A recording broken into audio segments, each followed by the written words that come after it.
Tak sangka tengah-tengah pusing kat dalam Aeon Manjong ni, aku jumpa satu kedai ni. Dia dah lama dah tutup tau.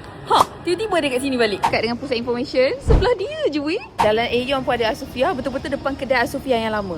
Sekarang ni tengah trending mencari baju kurung bawah 100 kan. Kat sini ada. Nak cari strawberry matcha, sini memang banyak. Strawberry matcha, mak dengan anak. Pasal apa yang tengah trending, teal blue dengan banana strawberry pun ada. Mak dengan anak, banana strawberry. Dia orang ni ada banyak gila design. So kalau korang nak matchingkan dengan tudung teal blue ke, dark blue ke, boleh sangat-sangat ya. Masa aku pergi kat kedai besar dia, kurung pahang tak ada list tau. Kat sini ada yang list punya. Comel. Macam ni. Comel kan? Cantik gila yang ni. Aku nak cari design kebaru, ada juga. Banyak yang kebaru punya semua comel cute-cute.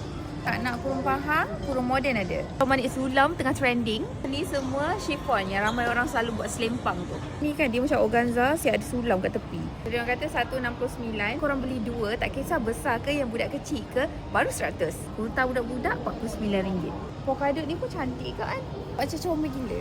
Riau pun ada strawberry matcha. Yang ni diperlukan sangat-sangat lah. Tak lainnya lawa gila. Kita tahu saiz dia sampai 4XL tau. Sini buka sampai bila ni? Kita buka sampai malam raya. Best dia kat sini kau boleh dapat baju yang korang suka bawah RM100. Ni aku beli RM69 je. Terima kasih. Bye. Kau ni ada 2 tempat. So kalau siapa-siapa yang nak cari baju kurung, datang je kat dalam Aeon.